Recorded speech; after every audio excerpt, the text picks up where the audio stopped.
Welcome back to our channel TNPSC Learning. இது வரைக்கும் எங்கள் சேனலை சப்ஸ்கிரைப் பண்ணலை அப்படின்னா சப்ஸ்கிரைப் பண்ணிட்டு பாருங்கள்.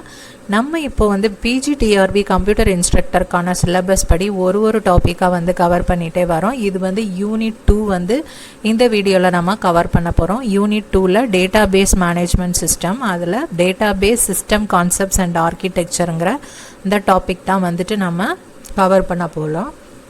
ஆல்ரெடி யூனிட் 1 அண்ட் யூனிட் 6 வந்து கம்ப்ளீட்டாக முடிச்சாச்சு.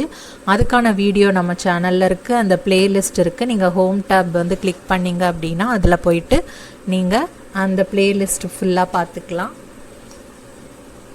நோட்ஸ் வந்து நம்ம டிஸ்கிரிப்ஷனில் வந்து டெலிகிராம் சேனலோட லிங்க் கொடுக்குறேன். அதில் போனீங்க அப்படின்னா நீங்கள் நோட்ஸும் டவுன்லோட் பண்ணிக்கலாம். ஒரு சாப்டர் முடிய அதுக்கான நோட்ஸ் வந்து டெலிகிராம் சேனலில் வந்து போஸ்ட் பண்ணுவேன். ஸோ அது தவிர உங்களுக்கு ஏதாவது டாக்குமெண்ட்ஸ் தேவை, ஏதாவது டீட்டெயில்ஸ் தேவை அப்படின்னா நீங்கள் வந்து கமெண்ட் செக்ஷனில் வந்து கமெண்ட் பண்ணலாம். அதுக்கானது வந்து நான் டெலிகிராம் குரூப்பில் வந்து ஷேர் பண்ணுவேன். ஓகே, இப்போ நம்ம டேட்டா சிஸ்டம் கான்செப்ட்ஸ் அண்ட் ஆர்கிடெக்சருங்கிற இந்த டாபிக் பற்றி இந்த வீடியோவில் கம்ப்ளீட்டாக பார்க்கலாம். ஒரு டாப்பிக்காக, தட் இஸ் டேட்டா மாடலிங் வந்து நெக்ஸ்ட் வீடியோவில் பார்க்கலாம். அதுக்கப்புறமா normalisation and relational database, then constraints and views, transaction management and concurrency control அப்படின்ட்டு இதில் 5 டாபிக்ஸ் இருக்குது. நம்ம அதை 5 பார்ட்ஸாக இந்த DBMSஸை மட்டும் நம்ம 5 பார்ட்ஸ் வீடியோவாக வந்து பார்க்கலாம். இப்போ ஃபஸ்ட் டாப்பிக்கான டேட்டா மாடல்ஸ் வந்து நம்ம பார்க்கலாம். Types of database model. There are several different database model types. Some of them are old while some of them are new to cater to the new age requirement. Here are the list of 3 popular database models. மெயினாக நம்ம use பண்ணுற models என்னென்ன அப்படின்னா hierarchical model, then network model, entity relationship model, relational model and object oriented model, no SQL model and graph model. The first one is hierarchical model. The hierarchical database model organizes data into tree-like structure. ஓகேவா, tree-like ஸ்ட்ரக்சராக வந்துட்டு இதில் ஆர்கனைஸ்டாக இருக்கும். Picture பார்த்தீங்க அப்படின்னா உங்களுக்கு வந்து idea கிடைக்கும். That is college அப்படின்னா அதில் என்ன இருக்கும் அப்படின்னா டிபார்ட்மெண்ட், இன்ஃப்ராஸ்ட்ரக்சர். டிபார்ட்மெண்ட்குள்ளே கோர்ஸ், டீச்சர்ஸ், ஸ்டூடெண்ட்ஸ் இருப்பாங்க. இப்போ கோர்ஸ் எடுத்துக்கிட்டால் அதில் தியரி, ப்ராக்டிக்கல். ஸோ இந்த மாதிரி அதோட ஒரு ஓவரால் ஸ்ட்ரக்சரை வந்து ஒரு ஹைரார்கிக்கல் ட்ரீ மாடலில் காமிச்சோம் அப்படின்னா that is hierarchical model with a single root to which other datas are linked. The hierarchy starts from the root data and expands like tree, adding child nodes to the parent. In this model, a child node will have a single parent node. This model efficiency describes many real-world relationships. அப்புறமா IBM's information management system is based on this model. So இதுதான் இதில் வந்து important. That is வந்து hierarchical மாடலை depend பண்ணி இருக்கிறது என்ன, அல்லது IMS வந்து எந்த ஹைரார்கிக்கல் மாடல் டிபெண்ட் பண்ணி இருக்குது அப்படின்னு கேட்டால் that is hierarchical model. This is organized into a tree-like structure with one-to-many relationship. ஓகேவா, ஹைரார்கிக்கல் மாடல் வந்து அப்போ என்ன ரிலேஷன்ஷிப் அப்படின்னா one-to-many relationship between 2 different types of data. இப்போ வந்து டிபார்ட்மெண்ட் இருக்குது அப்படின்னா அதில் நிறைய கோர்சஸ் இருக்கும். ஸோ 1-to-many, ஒரு டிபார்ட்மெண்ட்டில் நிறைய கோர்சஸ் இருக்கும், அது வந்து 1-to-many. அதே மாதிரி ஒரு டிபார்ட்மெண்ட்டில் நிறைய டீச்சர்ஸ் இருப்பாங்க. ஸோ அதுவும் வந்து ஒரு 1-to-many ரிலேஷன்ஷிப்பாக இருக்கும். ஸோ அதுதான் வந்துட்டு இந்த ஹைரார்கிக்கல் மாடல். இந்த டயக்ராம் வச்சு பார்த்தா உங்களுக்கு புரியும். The next model is network model. Network model is an extension of hierarchical model. In this model, data is organized like a graph. Hierarchical model la வந்து tree மாதிரி organize பண்ணோம். Network model la graph and allowed to have more than one parent node. Hierarchical la ஒரே ஒரு parent node தான் use பண்ணோம் இல்லையா, இதில் வந்து நம்ம more than one parent node use பண்ணுறோம். In network database model, the data is more related as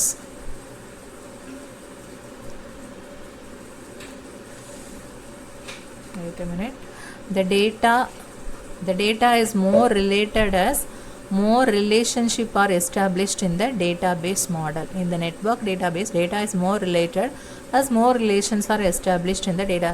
எவ்வளோக்கு எவ்வளோ நிறைய ரிலேஷன்ஷிப் மெயின்டைன் ஆகுதோ அவ்வளோக்கு வந்துட்டு நம்ம data is more related as more relationship. ஓகேவா, எவ்வளோ ரிலேஷன்ஷிப் இருக்கோ அவ்வளோக்கு வந்து டேட்டா வந்து ரொம்ப ரிலேட்டடாக இருக்கும் ஒரு ரிலேஷன்ஸ்லேயும். தட் இஸ் யூஸ் ஆகும். அதுதான் வந்து நெட்வொர்க் டேட்டாபேஸ் மாடல்.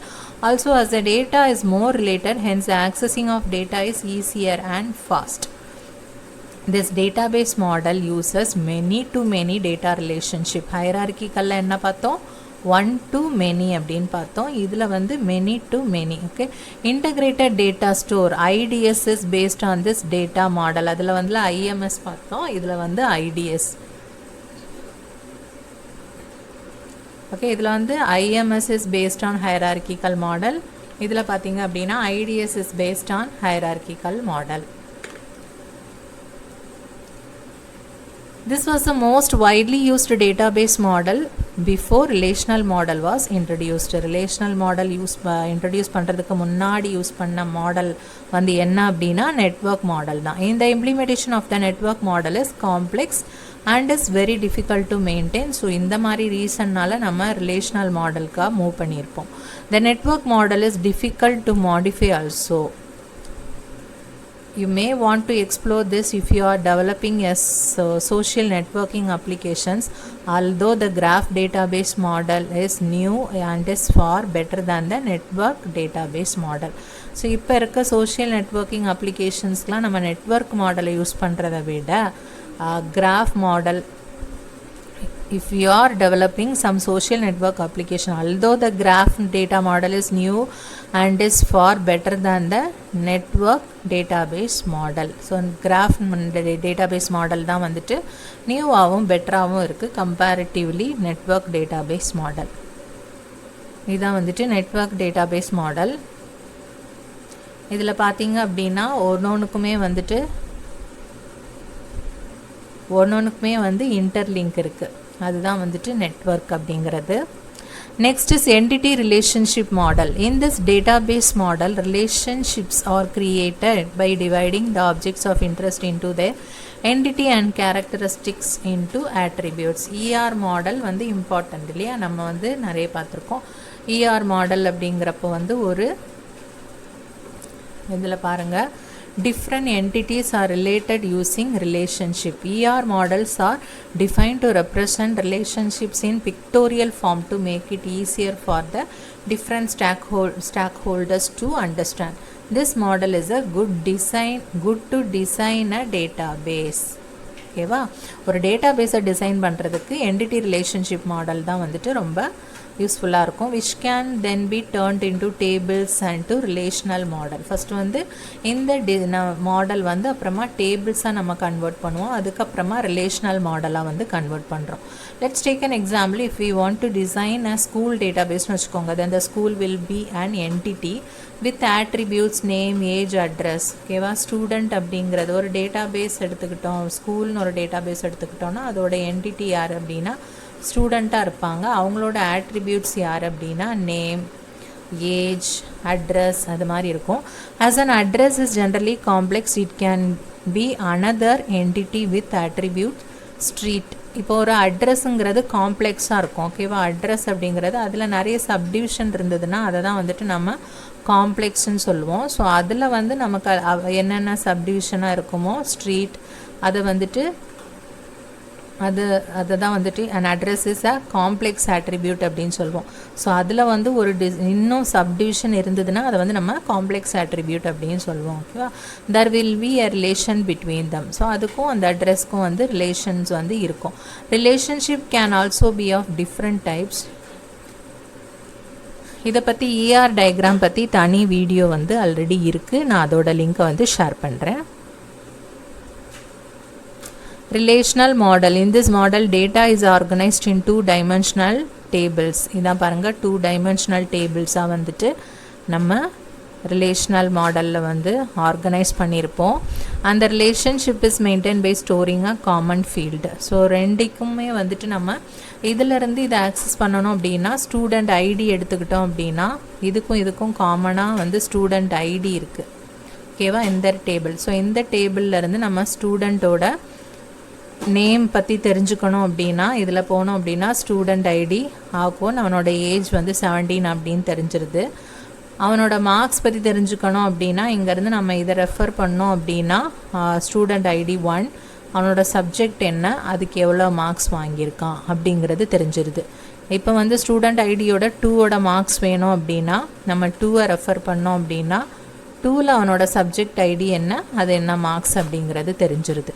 ஓகேவா. நெக்ஸ்ட் வந்து சப்ஜெக்ட் ஐடிங்கிறது இருக்குது. ஸோ அதை வச்சு நம்ம என்ன சப்ஜெக்ட் அப்படின்னு தெரிஞ்சுக்கிறதுக்கு சப்ஜெக்ட் ஐடி எடுத்துகிட்டு 1ன்னா என்ன அப்படி பார்த்தோம்னா ஜாவா, அதோட டீச்சர் யாருன்னா மிஸ்டர் ஜே. தென் வந்து சப்ஜெக்ட் ஐடி 2னா என்ன அப்படின்னா பைத்தான், அதோட டீச்சர் யார் அப்படின்னா மிஸ் பை அப்படின்ட்டு இருக்குது. ஸோ இதுதான் வந்து ரிலேஷ்னல் மாடல். ஒன்றுக்கு ஒன்று வந்து டிபெண்ட் பண்ணி ரிலேட்டிவாக இருக்கும். All the informations R related to particular type in stored in rows of that table. Hence the tables are known as relations in relational model. So relation அடிக்கடி இந்த டேர்ம் வருது அப்படின்னா ஒன்றும் கிடையாது, ஒரு டேபிளையும் தான் வந்து நம்ம ரிலேஷன்னு சொல்லுவோம். எதுலன்னா ரிலேஷன் மாடலில்.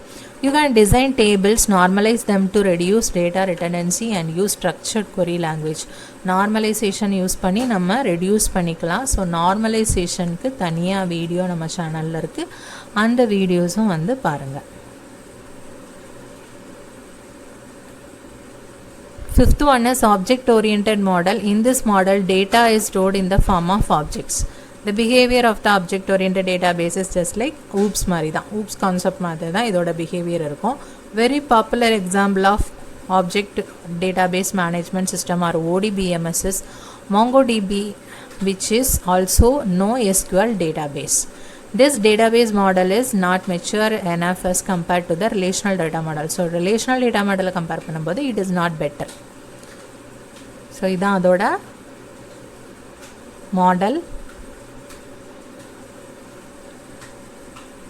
கார் இருந்துக்கிட்டே இருக்குன்னு வச்சுக்கோங்க, அதோட நேம், கலர், அதோட ஒரு என்டிட்டிஸ் வந்து என்னென்னங்கிறது இருக்குது, அதோட டிஃப்ரெண்ட் டைப்ஸ் ஆர் கேட்டகரிஸ்னு வச்சுக்கலாம். ஸோ அப்படி லிங்க் ஆகிருக்கும். Next is NoSQL model. NoSQL database model supports an unstructured style of storing data. Data is stored as document. NoSQL model வந்து data எப்படி ஸ்டோர் ஆகிருக்கும் அப்படின்னா டாக்குமெண்ட்ஸாக ஸ்டோர் ஆகிருக்கும். The documents look more like JSON strings or key value based on object representation.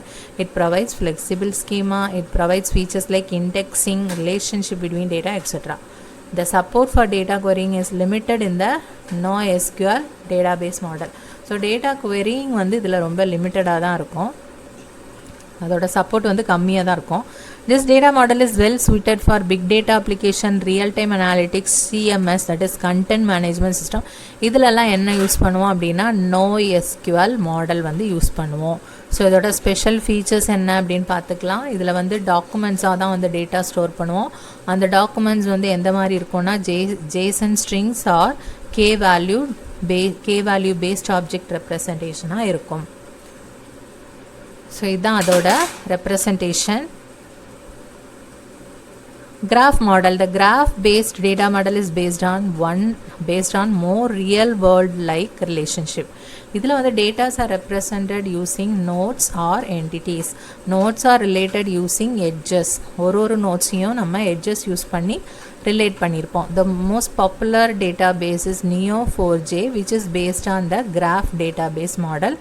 If your application has simple data requirements, then you should not use graph database model. Simple data requirements தேவைப்படுறதா இருந்ததுன்னா நமக்கு வந்து graph database model use பண்ண முடியாது. In modern application like social networks, recommendation systems, the graph model is well suited. நம்ம முதல்ல பார்த்தோம் network model பார்க்கும்போது social networking வந்து graph model தான் வந்து well suited-ஆ இருக்கும் அப்படின்னு. இதான் வந்துட்டு graph மாடலோட ரெப்ரசன்டேஷன். ஸ்டூடெண்ட்ஸ் வந்து ஸ்டேஸ் அட் ஸ்டூடெண்ட் இப்போ எங்கே is in club, student is from department, என்ன டிபார்ட்மெண்ட், ஸ்டூடெண்ட் அட்மிட்டட் இன் என்ன பேட்ச், அந்த பேட்ச்சில் என்னென்ன சப்ஜெக்ட்ஸ் இருக்குது அப்படிங்கிறது. Next topic is schemas and instances. The overall design of the database is a database scheme. So schema அப்படிங்கிறது வந்துட்டு ஜஸ்ட் வந்து ஒரு டிசைன் தான், அதோட ஸ்ட்ரக்சர் தான். இப்போ வியூ 1, வியூ 2, வியூ 3 அப்படின்னு இருந்துச்சுன்னா அதோட லாஜிக்கல் லெவல் அண்ட் ஃபிசிக்கல் லெவலில் வந்து நம்ம ஜஸ்ட்டு அதோட ஸ்ட்ரக்சர் தான். இப்போ எம்ப்ளாயின்னு ஒரு டேபிள் இருக்குது அப்படின்னா அந்த எம்ப்ளாயி நேம். ஸோ அதோட ஒரு ஸ்டாண்டர்ட் அந்த ஸ்ட்ரக்சர் இருக்கும்ல, எம்ப்ளாயியோட ஏஜ் அப்படி இருக்குன்னு வச்சுக்கோங்க. ஸோ இதுதான் வந்துட்டு நம்ம அதோட ஓவரால் டேட்டாபேஸ் ஸ்கீமா அப்படின்னு சொல்கிறது. ஓகேவா? ஓவரால் ஸ்ட்ரக்சர் என்ன அப்படிங்கிறது தான். இதை வந்து நம்ம ஃப்ரீக்வெண்ட்டாக சேஞ்ச் பண்ண முடியாது. It is the logical structure of the database. It does not show the data in the database. இந்த எம்ப்ளாயி நேம்குள்ள என்னென்ன டேட்டாஸ் இருக்குங்கிறத ஷோ பண்ணாது. ஜஸ்ட் அதோட அவுட்டர் ஸ்ட்ரக்சரை தான் வந்து ஷோ பண்ணும். இதான் வந்து அதோட எக்ஸாம்பிள் பாருங்கள். இப்போ பர்சன் அப்படின்ட்டு ஒரு டிபி இருக்குது அப்படின்னா அதில் நேம்னு இருக்குது, இமெயில் இருக்குது, தென் ஃபோன் நம்பர் இருக்குது. ஸோ இதை தான் வந்துட்டு அது காட்டுமே தவிர அதில் என்னென்ன வேல்யூஸ் இருக்குது அப்படிங்கிறத வந்து காட்டாது. ஓகே, அதோட ஸ்ட்ரக்சர் என்ன அப்படிங்கிறத தான் ஓவரால் வந்து காட்டும். அதே இன்ஸ்டன்ஸ் அப்படின்னா அதில் வந்து என்னென்ன டேட்டா வந்து ஸ்டோர் ஆகிருக்கு அப்படிங்கிறத at a given point of time. ஓகேவா? இப்போ ஒரு 10:30க்கு வந்து நம்ம இதை பார்க்குறோம் மார்னிங் அப்படின்னா இவ்வளோ டேட்டாஸ் வந்து இன்சர்ட் பண்ணியிருப்பாங்க. அதுக்கப்புறமா இன்னும் 2 ஸ்டூடெண்ட்ஸ் வந்து ஜாயின் பண்ணிக்கிறாங்கன்னு வச்சுக்கோங்க. லைக் வந்து ஜெயா, அப்புறமா குரு, அப்புறமா செல்வா, இந்த மாதிரி வந்து அப்புறமா ஜாயின் பண்ணுறாங்க. அவங்களுக்கான ஒரு பர்டிகுலர் மெயில் ஐடி, இவங்களுக்கு ஒரு mail ID, then phone number எல்லாம் என்ட்ரு பண்ணி வச்சுருந்தோம் அப்படின்னா அவங்க ஒரு 12:30க்கு அப்புறமா நம்ம பார்த்தோம் அப்படின்னா இதோட ஸ்ட்ரக்சர் வந்து இப்படி இருக்கும். ஓகேவா? ஃபஸ்ட்டு வந்து 3 டேட்டாஸோடு இருக்கும். அப்புறமா பார்த்தோம் அப்படின்னா 6 டேட்டாஸாக இருக்கும். ஈவினிங்கில் வந்து அகெயின் வந்து இவங்க 2 பேர் வந்து இல்லைன்னு டெலீட் பண்ணிட்டோம் அப்படின்னா அகெயின் வந்து இந்த பிரியாவிலேருந்து செல்வா வரைக்கும் இருக்கும். ஓகேவா? ஸோ 4 டேட்டாஸோடு இருக்கும். ஈவினிங் வந்து ஒரு 4:30க்கு பார்த்தோம் அப்படின்னா. ஸோ ஒரு டைமுக்கும் ஒரு மாதிரி இருக்கிறது தான் வந்துட்டு இன்ஸ்டன்ஸ் அப்படின்னு சொல்கிறது. That is the dynamic value which keep on changing. அந்தந்த டைம் பொறுத்து நம்ம எப்படி டேட்டா பேஸில் இன்சர்ட் பண்ணி வச்சுருக்கோமோ அதை வந்து காட்டும். ஓகேவா? அதுதான் வந்துட்டு இன்ஸ்டன்ஸ் அப்படின்னு சொல்கிறது. The next is Three-Schema architecture. The Three-Schema architecture is also known as ANSI or Spark architecture or 3-level architecture. இதுக்கு இன்னொரு நேம்ஸும் இருக்குது. இது எதுக்காக அப்படின்னா ஒரு ஸ்பெசிஃபிக் டேட்டா பேஸ்ட் சிஸ்டத்தோட ஸ்ட்ரக்சரை பற்றி டிஸ்கிரைப் பண்ணுறதுக்கு தான் இந்த ஃப்ரேம் ஒர்க் நம்ம யூஸ் பண்ணுறோம். இது எதுக்காக அப்படின்னா யூசரோட அப்ளிகேஷன் லெவலுக்கும் ஃபிசிக்கல் டேட்டா பேஸையும் செப்பரேட் பண்ணுறதுக்காக இந்த ஆர்கிடெக்சர் வந்து நம்ம யூஸ் பண்ணுறோம். இது என்ன அப்படின்னா 3 டிஃப்ரெண்ட் கேட்டகரிஸாக வந்து நம்ம இதை வந்து ஸ்ப்ளிட் பண்ணியிருக்கோம். That is external schema, conceptual schema, internal schema அப்படின்னு 3 லெவல்ஸாக வந்து இதை பிரேக் டவுன் பண்ணியிருக்கோம். இதில் எக்ஸ்டர்னலுக்கும் கான்செப்சுவலுக்கும் ஒரு மேப்பிங் இருக்குது. அதே மாதிரி கான்செப்சுவலுக்கும் இன்டர்னலுக்கும் ஒரு மேப்பிங் இருக்குது. ஸோ எக்ஸ்டர்னல்லேருந்து கான்செப்சுவலுக்கு வரும். அதே மாதிரி கான்செப்சுவலுக்கு இருந்து இன்டர்னலுக்கு வந்து ரிக்வெஸ்ட் வந்து சென்ட் பண்ணிக்கலாம். ஓகேவா? From external level to conceptual ஸ்கீமாக்கு வந்து ஒரு மேப்பிங் இருக்குது. That is external conceptual mapping. அதே மாதிரி கான்செப்சுவல் இன்டர்னல் மேப்பிங் அப்படிங்கிறது அப்படி தான் நம்ம அதை நேம் பண்ணணும். பிகாஸ் வந்து நம்ம வந்து transform the request from conceptual to internal லெவலுக்கு வந்து நம்ம ரிக்வெஸ்ட்டை வந்து ட்ரான்ஸ்ஃபர் பண்ணுறோம். அதனால இந்த 2 மேப்பிங்க்கும் வந்து நம்ம external conceptual and conceptual external mapping அந்த மாதிரி அந்த ஆர்டர் வந்து சேஞ்ச் பண்ணாமல் பண்ணீங்க அப்படின்னா கரெக்டாக இருக்கும். It shows the DBMS architecture. இந்த டயக்ராம் வந்து DBMS ஓட ஒரு ஆர்கிடெக்சர் வந்து ஷோ பண்ணுது. Mapping is use to transform the request and response between various database levels of architecture. மேப்பிங்கிறது வந்து ரிக்வெஸ்ட்டும் அதோட ரெஸ்பான்ஸையும் வந்து சென்ட் பண்ணுறதுக்காக தான் மேப்பிங் வந்து நம்ம யூஸ் பண்ணுறோம். ரிக்வெஸ்ட் எப்போவுமே எப்படி வரும் அப்படின்னா எக்ஸ்டர்னல்லேருந்து கான்செப்சுவலுக்கு வரும். அதே மாதிரி கான்செப்சுவல்லேருந்து எக்ஸ்டர்னல் லெவலுக்கு வந்து ரிக்வெஸ்ட் வந்து நம்ம ட்ரான்ஸ்ஃபார்ம் பண்ணுவோம். எக்ஸ்டர்னல் லேயர், இந்த எக்ஸ்டர்னல் லேயர் பற்றி தெரிஞ்சுக்கணும் அப்படின்னா இதோட இன்னொரு நேம், இந்த மாதிரி இன்னொரு நேம் வந்து கண்டிப்பாக எல்லாத்துலேயுமே தெரிஞ்சு வச்சுக்கணும். ஓகேவா? View level, user interface level, top most layer, இதெல்லாம் வந்துட்டு எக்ஸ்டர்னல் லேயரோட நம்ம இன்னொரு representation.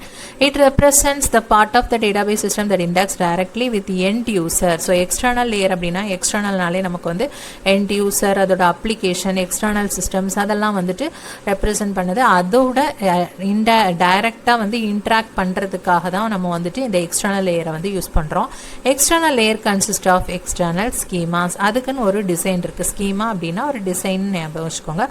which define the logical view of the data for specific user group அல்லது ஒரு அப்ளிகேஷனோட ஒரு எக்ஸ்டர்னல் ஸ்கீமா வந்து எக்ஸ்டர்னல் லேயரில் வந்து இருக்கும்.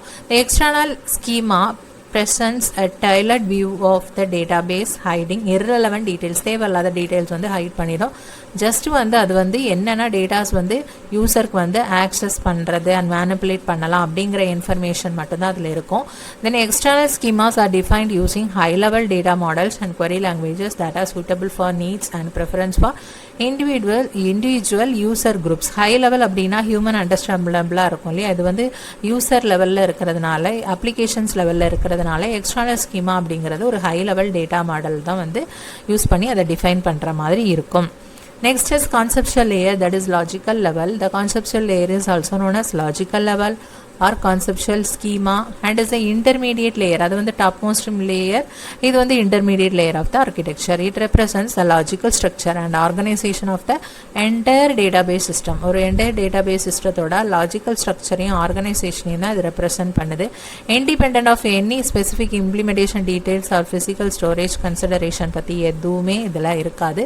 just logical structure and organization பற்றி தான் இருக்கும். அதோட implementation details எதுவுமே இதில் வந்து தேவை கிடையாது. The conceptual layer consists of a single conceptual schema which serves as a global integrated view of the entire database. So entire database ஒரு குளோபலாக ஒரு காமனான ஒரு integrated view தான் வந்து இந்த conceptual layer அப்படின்னு சொல்கிறது. Conceptual schema defines the logical structure of the data including entities, attributes, relationship, constraints, integrity rules எல்லாமே இந்த ER மாடல் அண்ட் UML வந்து என்னென்ன இருக்கோ அது எல்லாத்தையுமே டிஃபைன் பண்ணுற மாதிரி இருக்கும்.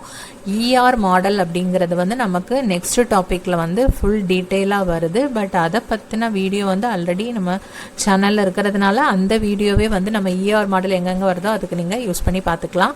The conceptual schema provides a unified and consistent representation underlying data serving a common reference point for all users, application, external systems accessing the database. So இது வந்து ஒரு யூனிஃபைடு ஒரு காமனான ஒரு ரெப்ரசன்டேஷன்னால இதை வந்து ஒரு காமன் ரெஃபரன்ஸ் பாயிண்டாக வச்சு எல்லா யூசர்ஸுமே வந்து இதை இது பண்ணிக்கலாம். பிகாஸ் இது வந்து ஒரு யூனிஃபைடு தான், ஒருத்தருக்கும் தனித்தனியாங்கிறது எதுவுமே கிடையாது. ஜஸ்ட் காமன்னால எக்ஸ்டர்னல் சிஸ்டம், யூசர்ஸ், அப்ளிகேஷன்ஸ் எல்லாமே வந்து இந்த காமன் ரெஃபரன்ஸ் பாயிண்டாக இதை வந்து யூஸ் பண்ணிக்கலாம். Next is internal layer, that is storage level. Okay, the internal layer also called the storage level schema or internal schema. It is the bottommost layer of the architecture. It represents the physical storage. Internal layer na enadhu storage level nala idu vandu physical storage and organization of data within the database including the data structure, access method, storage allocation mechanisms ellame. So adu vandu overall structure da. Idhula vandu data eppadi ulla poite insert avudhu, adhe eppadi access pannanom, adoda organization enna, physical storage enna, andha mari details ellame solradhu da vandu internal layer அப்படினு சொல்றது. The internal layer consists of internal schemas which define how data is stored. அதில் வந்து நமக்கு அந்த மாதிரி இம்ப்ளிமெண்டேஷனோ எந்த டீட்டெயில்ஸுமே வந்துட்டு எதில் இருக்காது, கான்செப்சுவல் லேயரில் இருக்காது. பட் இதில் வந்து how data is stored, எப்படி இன்டெக்ஸ் ஆகுது, எப்படி ஆக்சஸ் ஆகுதுங்கிற டீட்டெயில்ஸ் எல்லாமே இன்டர்னல் ஸ்கீமாவில் வந்து நம்ம டிஃபைன் பண்ணி ஆகணும். Then internal schemas are optimized for efficiency, performance and resource utilization, taking into account factors such as data compression, indexing strategies, storage allocation algorithms, எந்த மாதிரி ஸ்டோர் பண்ணணும், அதுக்கு எப்படி அலாட் பண்ணணுங்கிற அந்த அல்காரிதம்ஸ் வரைக்கும் அந்த டீட்டெயில்ஸ் எல்லாமே மெயின்டைன் பண்ணுறது வந்து இன்டர்னல் லேயர் தான். Internal schemas are typically implemented using low level data models. எப்படி நம்ம வந்து எப்படி நம்ம எக்ஸ்டர்னல் லேயரை வந்து high level data models use பண்ணி பண்ணமோ, தட் இஸ் வந்து இது வந்து யூசர் டிபெண்டன்ட்னால high level data model use பண்ணி பண்ணமோ அதே மாதிரி இன்டர்னல் லேயரை வந்து நம்ம low level data models use பண்ணி பண்ணுறோம். And storage architecture that are specific to DBMS platform underlying hardware architecture. இவன் வந்து இதுதான் வந்து 3 லேயர்ஸ் ஆஃப் ஆர்கிடெக்சர். 3-schema ஆர்கிடெக்சர்னு சொல்லுவாங்க, ANSI ஸ்பார்க் ஆர்கிடெக்சர்னு சொல்லுவாங்க, 3 லெவல் ஆர்கிடெக்சர்னு சொல்லுவாங்க. ஸோ அதில் வந்து 3 லெவல்ஸ் இருக்கும், external, conceptual and internal. So அதை பற்றி தான் பார்த்தோம். நெக்ஸ்ட் வந்து data independence. Data independence. The data independence can be explained using 3-schema architecture. And the 3-schema architecture வச்சு இதை வந்து நம்ம எக்ஸ்பிளைன் பண்ணிக்கலாம். Data independence refers characteristics of being able to modify the schema at one level of the database system without altering the schema at the next higher level. ஓகேவா, 1 லெவலில் வந்து நம்ம just modify பண்ணுறோம், வித்தவுட் ஆல்ட்ரிங் ஹையர் லெவலில் இருக்கிற அந்த ஸ்கீமாவை alter பண்ணாமல் ஒரு லெவலில் வந்து நம்ம இந்த ஸ்கீமாவை ஆல்ட்ரு பண்ணுறது தான் வந்துட்டு டேட்டா இண்டிபெண்டன்ஸ் அப்படின்னு சொல்கிறது. ஸோ இங்கே நம்ம ஆல்ட்ரு பண்ணோன்னா அங்கே போயிட்டு சேஞ்ச் ஆகக்கூடாது. தட் இஸ் அப்படி சேஞ்ச் ஆச்சுன்னா டிபெண்டன்சின்னு சொல்லுவோம். இண்டிபெண்டன்ஸ் அப்படிங்கிறப்போ இதுக்கும் அதுக்கும் சம்மந்தம் இல்லாமல் இருக்கிறதா இண்டிபெண்டன்ஸ் இல்லையா. அதனால நம்ம ஒரு லெவலில் வந்து ஸ்கீமாவை மாடிஃபை பண்ணோன்னா நெக்ஸ்ட் லெவலில் வந்து அந்த ஸ்கீமா மாறாமல் இருக்கணும். அந்த கேரக்டரிஸ்டிக்ஸை தான் நம்ம டேட்டா இண்டிபெண்டன்ஸ் சொல்கிறோம். இதிலே 2 டைப்ஸ் இருக்குது. Data logical data independence and physical data independence அப்படின்ட்டு இருக்குது. லாஜிக்கல் டேட்டா இண்டிபெண்டன்ஸ் அப்படிங்கிறது logical data independence refers characteristics of being able to change the conceptual schema without having to change the external schema. ஓகேவா, இதில் வந்து நம்ம conceptual schemaவை change பண்ணலாம், but வந்து external ஸ்கீமாவை சேஞ்ச் பண்ணாமல் பண்ணுறது தான் வந்து என்னென்னா லாஜிக்கல் டேட்டா இண்டிபெண்டன்ஸ் அப்படின்னு சொல்கிறது.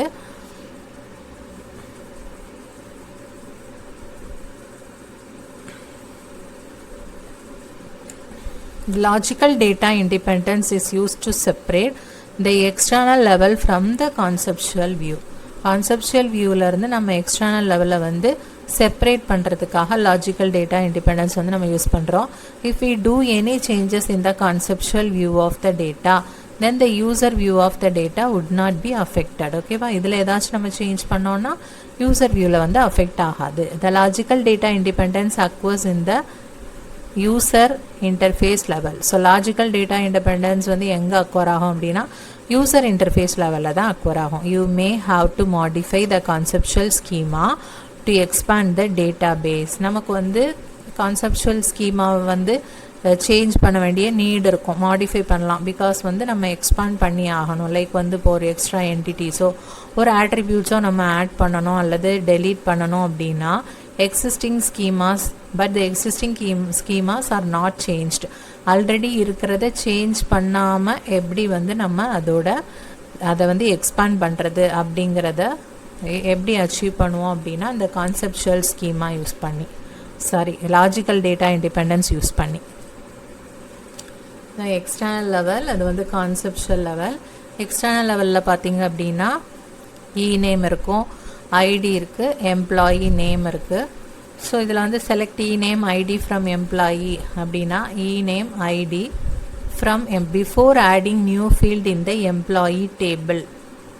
ஓகேவா, ஒரு எம்ப்ளாயி டேபிள் இருக்குன்னு வச்சுக்கோங்க. இது வந்து ஆட் பண்ணுறதுக்கு முன்னாடி இதில் வந்து நம்ம எக்ஸ்ட்ராவாக என்ன பண்ணியிருக்கோம், நேம் இருக்குது, ஐடி இருக்குது, டிபார்ட்மெண்ட் இருக்குது, எக்ஸ்ட்ரா ஒரு சேலரி வந்து நம்ம இதில் ஆட் பண்ணி ஆல்டர் பண்ணியிருக்கோம், மாடிஃபை பண்ணியிருக்கோம்.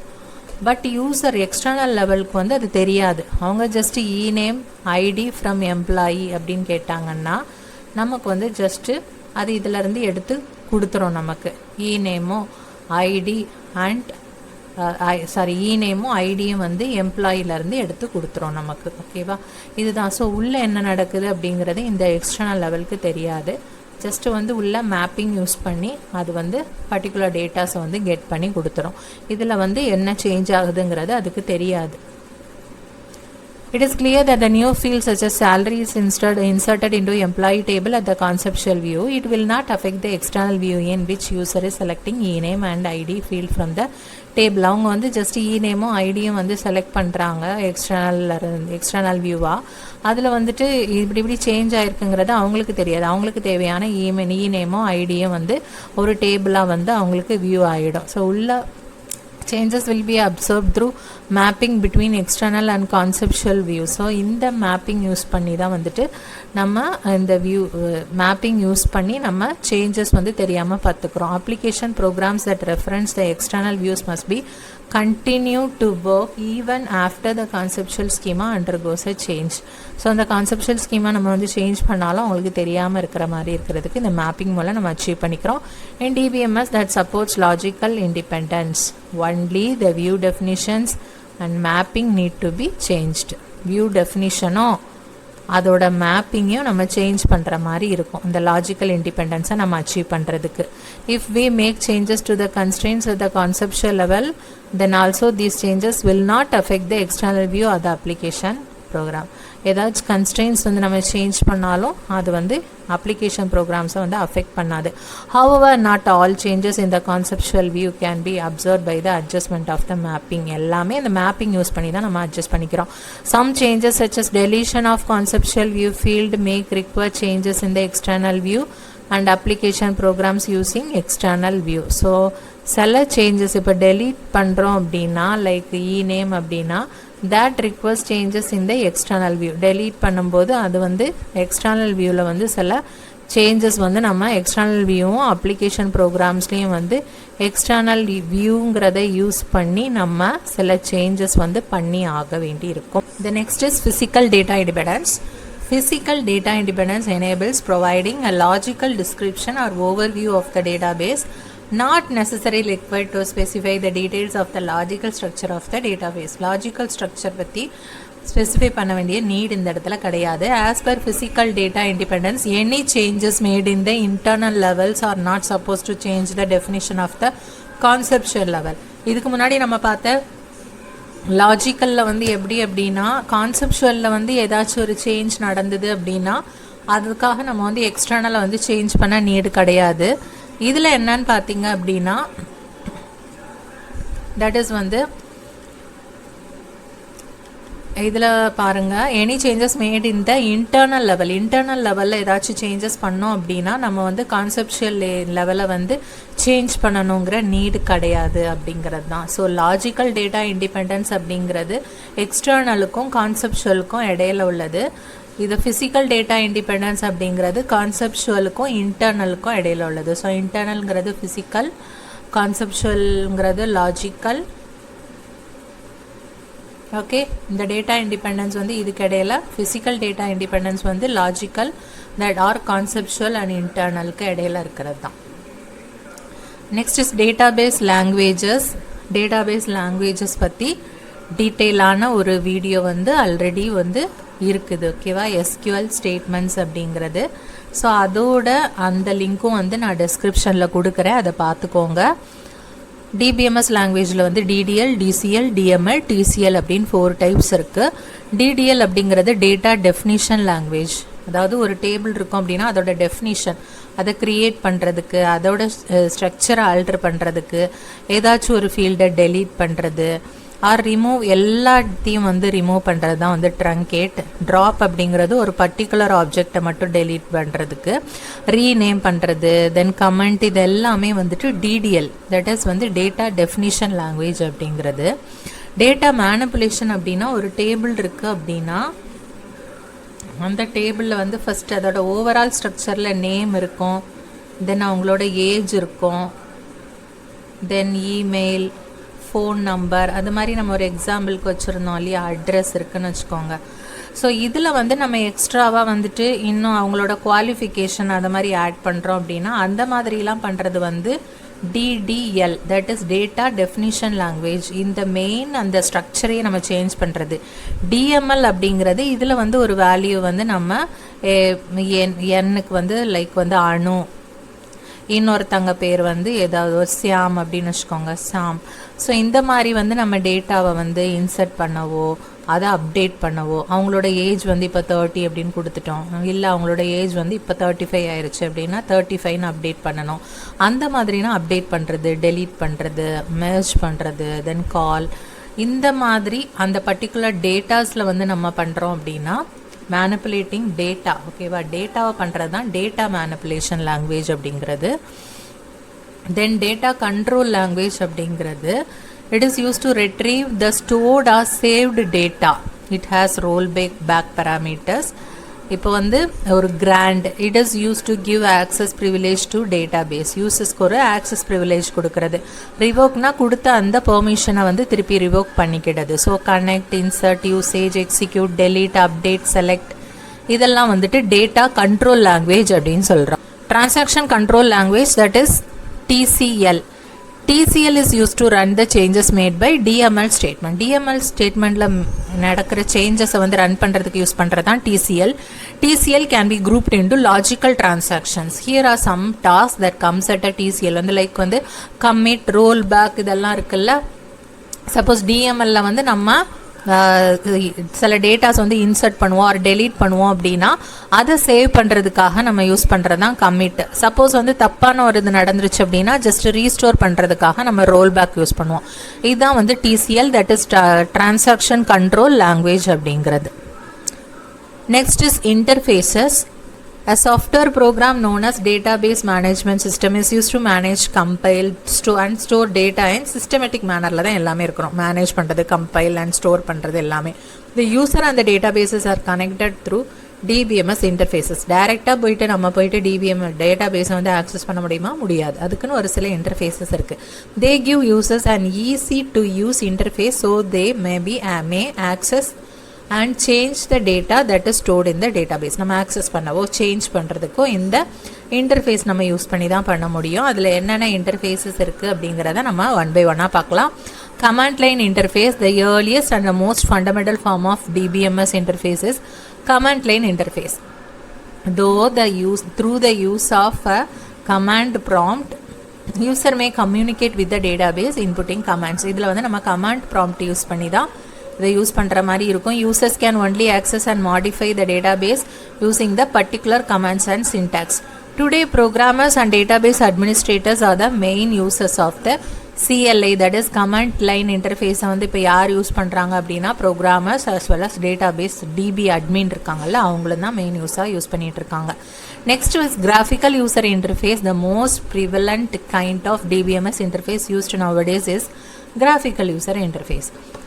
User may interact with the database. User friendly interface, graphical menus, நமக்கு வந்து ஒரு ஐகான்ஸ்லாம் வச்சு நம்ம அதை கிளிக் பண்ணி பண்ணுறோம் இல்லையா, அதான் கைங்கிறது கிராஃபிக்கல் யூசர் இன்டர்ஃபேஸாக இருக்கிறது. இது வந்து நமக்கு ப்ரோக்ராமிங் எக்ஸ்பீரியன்ஸ் தேவை கிடையாது, ஜஸ்ட்டு பார்த்து ரீட் அவுட் பண்ணியே நம்ம பண்ணுற மாதிரி இருக்கும் இல்லையா.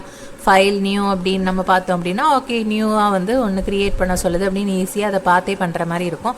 ஸோ இது வந்து நான் ப்ரோக்ராமர்ஸும் யூஸ் பண்ணுற மாதிரி இருக்கிற இன்டர்ஃபேஸ் தான் வந்து graphical user interface. Web-based interface. User can access the database using a browser using the web-based interface. User can use online forms, buttons and other graphical components to interact with the database using a web browser use பண்ணி பண்ணுறது வந்து web-based interface. Natural language interface அப்படிங்கிறது enables the users to communicate with the database in their own language. The system will convert the user inquiries into SQL instruction. நம்மளோட லாங்குவேஜில் வந்து நம்ம communicate பண்ணோம் அப்படின்னா அதை வந்து சிஸ்டம் வந்து கன்வெர்ட் பண்ணோம், SQL இன்ஸ்ட்ரக்ஷனாக கன்வெர்ட் பண்ணி நமக்கு என்ன தேவையானதோ அதை எடுத்து அது வந்து நமக்கான அவுட்புட்டை வந்து கொடுக்கும். அதான் நேச்சுரல் லாங்குவேஜ் இன்டர்ஃபேஸ் அப்படிங்கிறது. ஃபார்ம் பேஸ்ட் அப்படிங்கிறது ஒரு ஃபார்ம் இருக்கும், அதில் வந்து நம்ம particular name, address, phone number அதெல்லாம் கொடுத்து என்டர் பண்ணிவிட்டு கெட் பண்ணோம் அப்படின்னா அதுக்கான ப்ராப்பரான ஒரு அவுட்புட் வந்து நமக்கு கிடைக்கும். ஸோ இது வந்து ஃபார்ம் பேஸ்ட் இன்டர்ஃபேஸ் அப்படின்னு சொல்கிறது.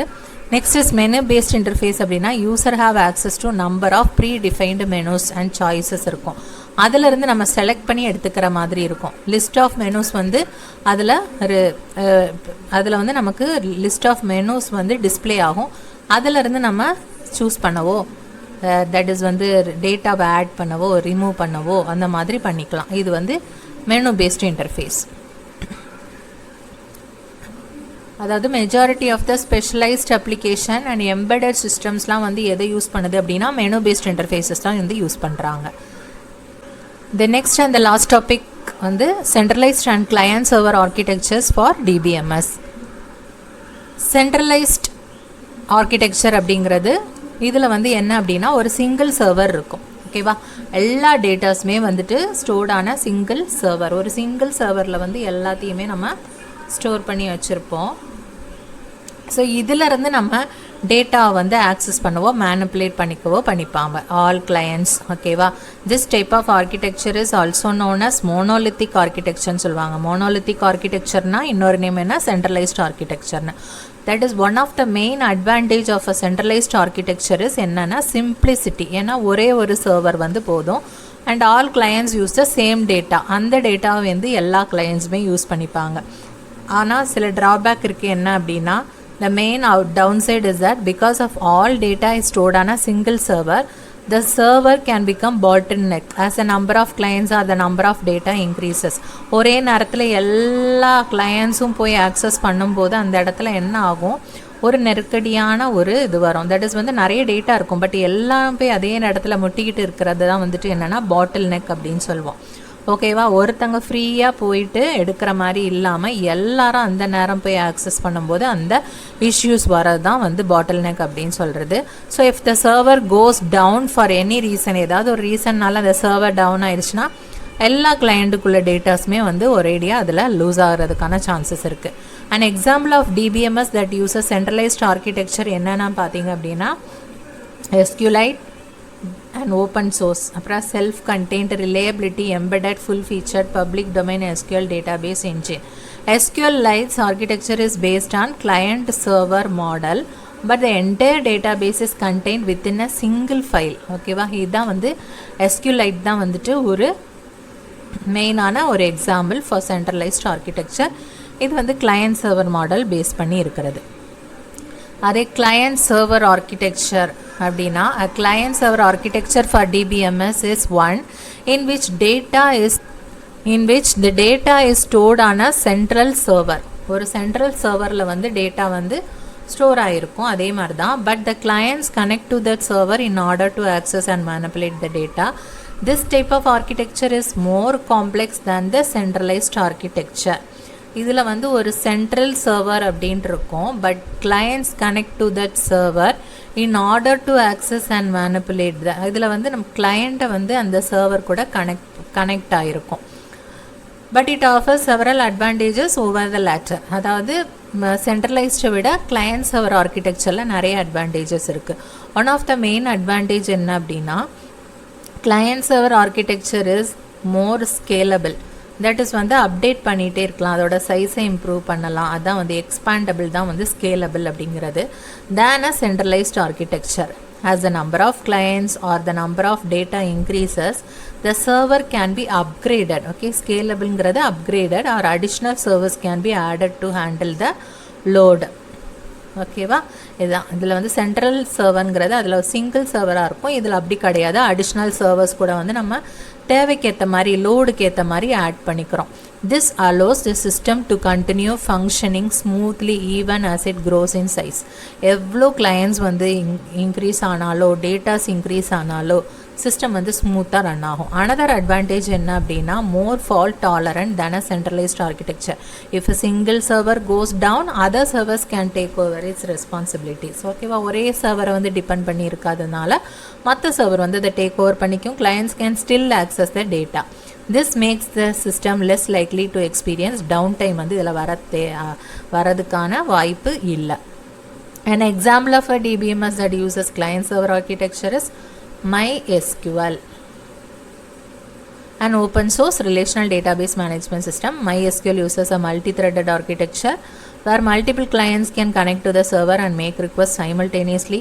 The server processes these requests and returns the results to the appropriate client on the spotல simultaneously வந்து ரிக்வெஸ்ட் அனுப்ப அதுக்கான ரெஸ்பான்ஸ் வந்து வந்துக்கிட்டே இருக்கும். ஸோ இதில் வந்து எந்த டவுன் டைமோ டிலேயோ எதுவுமே இருக்காது. ஓகே, ஸோ இதுதான் வந்து client server architecture.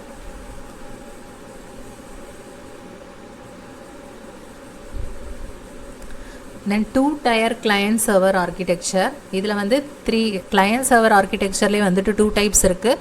One is 2-tier client server architecture, another one is 3-tier client server architecture. The 2-tier refers to our architecture as 2 layers, client layer and the data layer னு 2 layer இதில் இருக்குது. There are number of client computers in client layer. எவ்வளோ வேணால் இருக்கலாம் client layerல. That can connect the database server. And the API on the client computer will use JDBC. Okay, JDBC or some other method to link the computer to the database server. So வந்து இந்த application interface வந்து application programming interface வந்து client computer கூட அந்த அதாவது client கம்ப்யூட்டரில் இருக்கிற அந்த அப்ளிகேஷன் ப்ரோக்ராமிங் இன்டர்ஃபேஸ் வந்து எதை யூஸ் பண்ணுது அப்படின்னா JDBC யூஸ் பண்ணுது. ஓகேவா, அதை வச்சு அதை லிங்க் பண்ணிக்குது அந்த கம்ப்யூட்டரையும் database சர்வரையும். This is due to the possibility of various physical location for the clients and database server. So ஃபிசிக்கலாக பக்கத்தில் தான் இருக்கணும் அப்படின்னு கிடையாது, எங்கே வேணால் வச்சு பண்ணிக்கலாம். தட் இஸ் வந்து by using JDBC connection. 3-tier client server architecture, the business logic layer is an additional layer that serves as a link between the client layer and the data layer in the instance. இதில் வந்து business logic layerனு ஒரு extra ஒரு layer வந்து use பண்ணுறோம். அதான் அது 3-tier client layer server architecture அப்படின்னு சொல்கிறோம். The layer where the application programs are processed is the business logic layer, unlike a 2-tier architecture where queries are performed in the database serverல தான் வந்து queriesலாம் process ஆகும். இதில் வந்து the layer where the application programs are processed is the business logic layerல தான் வந்துட்டு அந்த application programs எல்லாமே வந்துட்டு process ஆகும். Here the application programs are processed in the application server itself. ஓகேவா, இதில் நம்ம JDBC யூஸ் பண்ணுறோம். இதில் வந்து business logic layerனு ஒரு அடிஷ்னலாக ஒரு லேயர் வந்து யூஸ் பண்ணுறோம். இதுதான் ரெண்டுக்கும் உள்ள டிஃப்ரென்ஸ். ஸோ வந்து இதான் நம்மளோட டேட்டாபேஸ் மேனேஜ்மெண்ட் சிஸ்டத்தோட தட் இஸ் யூனிட் 2ஓட சிலபஸ். இதில் பார்த்தீங்க அப்படின்னா நம்ம data model, schemas and instance, 3-schema architecture, data independence பார்த்தாச்சு, டேட்டாபேஸ் லாங்குவேஜஸ், தென் இன்டர்ஃபேஸ் பார்த்தாச்சு, centralized and client server architecture, இது ஃபுல்லாக பார்த்தாச்சு. ஸோ இந்த சிங்கிள் வீடியோ வந்து நம்ம இந்த first topic that is database system concepts and architecture வந்து ஃபுல்லாகவே பார்த்தாச்சு. இதில் டேட்டா மாடல்ஸில் தான் அந்த என்டிட்டி ரிலேஷன்ஷிப் அதை பற்றிலாம் நம்ம பார்த்தோம். பட் அதை பற்றி டீட்டெயிலாக வந்து செகண்ட் இந்த டேட்டா மாடலிங்கில் வருது. பட் அதுக்கு முன்னாடி நீங்கள் அந்த வீடியோ வந்து பார்த்துருங்க. நான் அதோட லிங்க் வந்து டிஸ்கிரிப்ஷனில் கொடுக்குறேன். ஸோ அதை பார்த்தீங்க அப்படின்னா உங்களுக்கு யூஸ்ஃபுல்லாக இருக்கும். தென் லாங்குவேஜஸ் பார்த்தீங்க அப்படின்னா அதுவுமே வந்துட்டு உங்களுக்கு தனியாக ஒரு வீடியோ இருக்குது. ஸோ அதுவுமே பார்த்துருங்க. அதெல்லாம் கம்ப்ளீட் பண்ணிவிட்டு நெக்ஸ்ட் வீடியோ வரதுக்கு முன்னாடி நான் ஷேர் பண்ணுறேன் அந்த லிங்க், அந்த வீடியோஸோட லிங்க் வந்து நான் ஷேர் பண்ணுறேன். அந்த வீடியோஸும் ஃபுல்லாக கம்ப்ளீட் பண்ணிவிட்டு வந்துடுங்க. ஸோ இதுக்கு முன்னாடி யூனிட் 1 வந்து நம்ம கம்ப்ளீட் பண்ணியாச்சு அண்ட் யூனிட் 6 வந்து கம்ப்ளீட் பண்ணியிருக்கோம். ஸோ வந்து யூனிட் 6 வந்து கம்ப்ளீட் பண்ணியிருக்கோம். அதுக்கான அந்த பிடிஎஃப் வந்து டெலிகிராம் சேனலில் வந்து நான் வந்து ஷேர் பண்ணியிருக்கேன். டெலிகிராம் சேனலோட லிங்க் வந்து இந்த வீடியோவோட டெஸ்கிரிப்ஷனில் இருக்கும். ஸோ அதில் போயிட்டு நீங்கள் செக் பண்ணுங்கள். டெஸ்கிரிப்ஷனில் வந்து நான் உங்களுக்கு தேவையான அந்த வீடியோஸோட link as well as Telegram link ரெண்டுமே கொடுத்துருப்பேன். ஸோ வந்து டெஸ்கிரிப்ஷனை மறக்காமல் செக் பண்ணுங்கள். Okay, thanks for watching this video. Please subscribe our channel to get more videos like this. If you like this video, please press the like button. Also share it with your friends. Thank you everyone.